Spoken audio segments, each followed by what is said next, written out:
The first part of this level is pretty straightforward, just use a charge shot to get rid of the first two enemies. Just jump over the rolling enemy and then kill the flying enemy directly in front of you.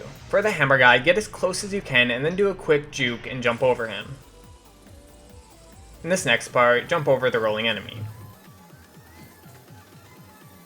Up here, use a charge shot to take out the top layer of rocks. Charge up another shot and use it on the enemy as soon as you get onto the second rock. Use a jumping charge shot to take care of the next enemy and then kill the hammer guy.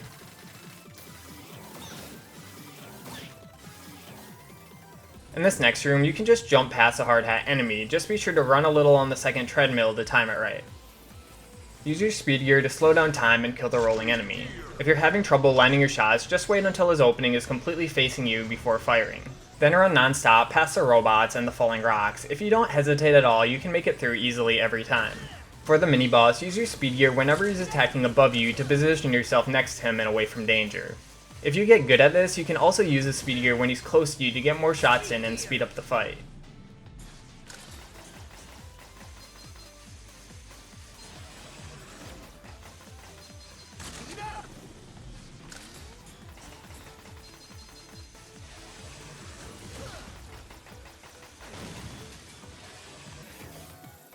This next room is pretty much pointless, so just head upwards.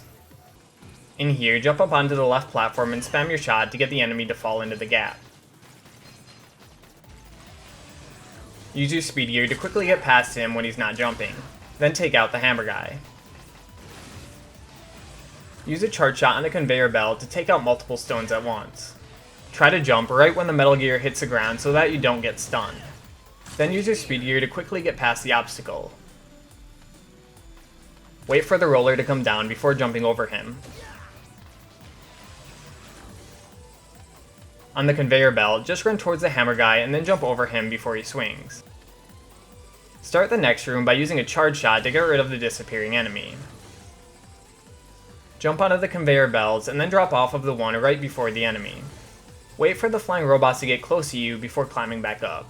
If you don't kite them like this, they're nearly impossible to avoid at the top of the room.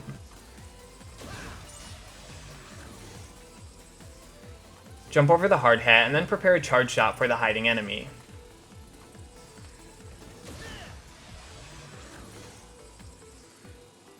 Quickly take care of the robots and then wait at the edge for the roller to go by. Use a jumping charge shot to defeat the hiding enemies. When you get to this point, take out the robots before doing anything else. Then use a jumping charge shot to get rid of the hiding top enemy. Stand on this side of the platform and wait for the enemy to miss before attacking. For the first part of this fight, run to the right side of the mini-boss. Use your speed gear to get some damage in and avoid the obstacles.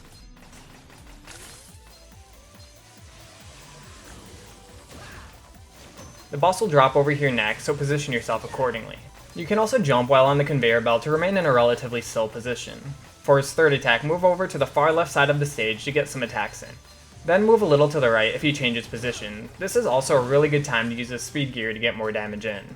The next room is another throwaway area, so I'm just going to speed through it.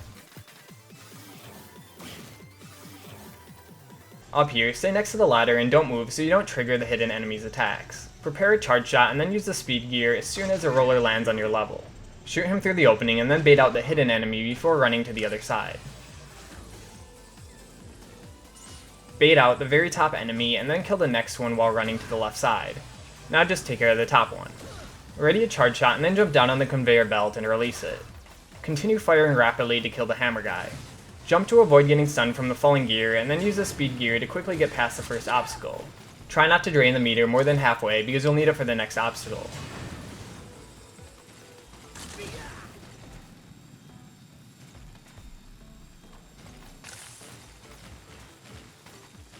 For this next part, wait until you get to the very edge of the pit before jumping, otherwise you'll bonk and die. This conveyor room is really the last challenging part before the boss. Jump at the edge of this conveyor belt and then jump on the rock when it falls down. Use it to jump onto the next rock and then onto the platform. Then make your way up top and kill the robot while avoiding the rocks. In here, just wait for the robots to come to you before killing them since they don't respawn. Then use charge shots to kill the hidden enemies.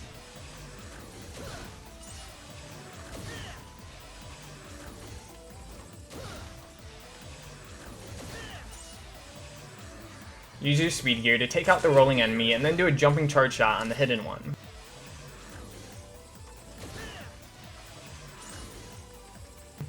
Jump over the next roller and take out the final hidden enemy before making your way to the boss.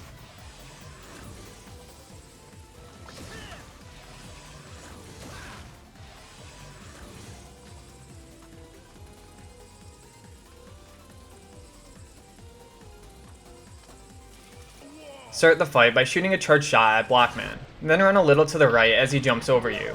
When he lands, use your speed gear and drain about half of its meter before sliding to the other side of the stage while charging your weapon. Wait for Blockman to get close so your meter can recharge. Shoot him to trigger his jump and then move a little to the side to avoid it. Then use your speed gear to damage him some more, but be careful not to completely drain it.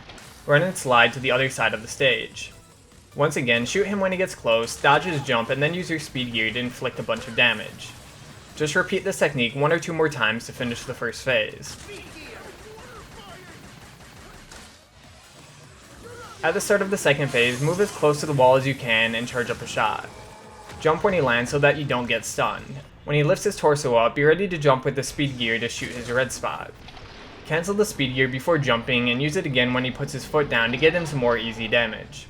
Keep in mind that he can't hurt you with his hand slam if you're up against the wall and not jumping. When he does his punch attack, just run under his arm. For his brick throw, wait a moment before sliding under it. You can also attack him when he does his punch if he's at a distance.